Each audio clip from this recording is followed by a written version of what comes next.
Bismillah, kali ini kita akan membaca buku Solusi Anak Bermasalah. Baca dari cover depannya dulu ya.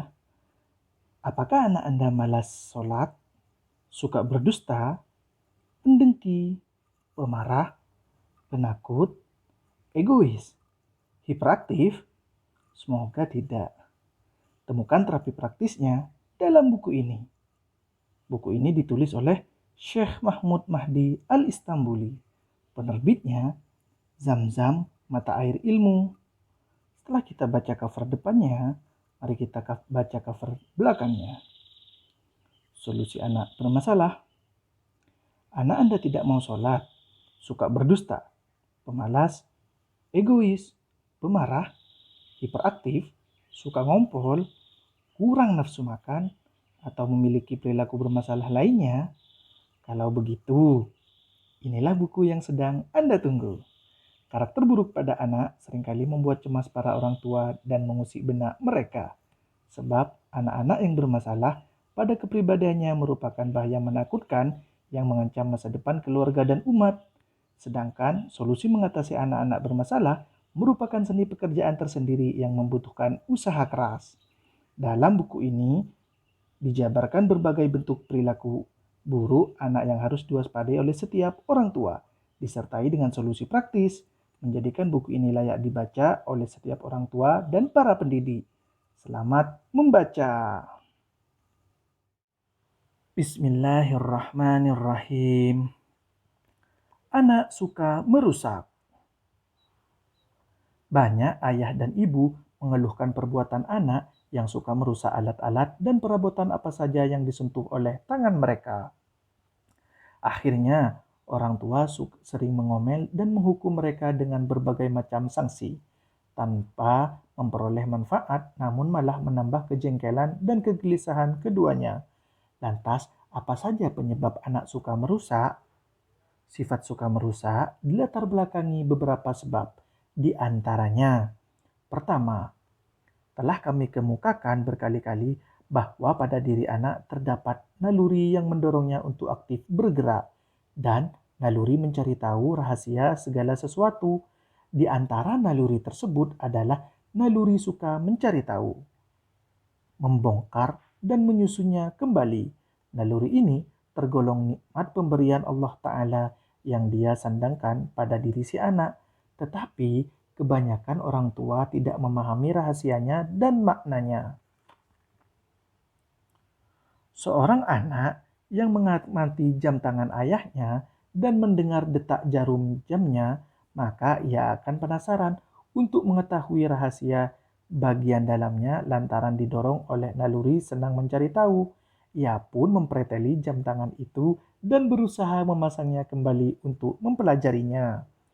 Sang ayah pun geram melihat kondisi jam tangannya, lalu menghukum si anak. Anak pun kesakitan, merasakan hukuman yang harus ia terima. Meski ia merasa tidak pantas mendapatkannya, pasalnya ia hanya bermaksud membongkar jam tangan itu untuk mengetahui rahasia-rahasianya. Lantas, apa solusi praktis lagi alami untuk kondisi ini? Solusinya, hendaknya orang tua membelikan untuk putra-putri mereka mainan murah yang memungkinkan bisa dibongkar pasang untuk memuaskan naluri mereka tanpa ada gangguan. Selain itu, alangkah bagusnya jika orang tua menyediakan ruangan atau tempat khusus agar anak dapat melakukan aktivitas apa saja yang mereka kehendaki tanpa harus merusak perabotan rumah. Andaikan orang tua melakukan hal ini, niscaya mereka akan memperoleh faidah yang banyak. Di antaranya, mereka menjaga keselamatan perabotan rumah dan memotivasi anak-anak untuk mencari, mengamati, dan berkreasi. Adapun bila mereka mencukupkan diri dengan menghukum anak dan melarangnya bermain apa saja, maka anak menganggap rumah bagaikan neraka.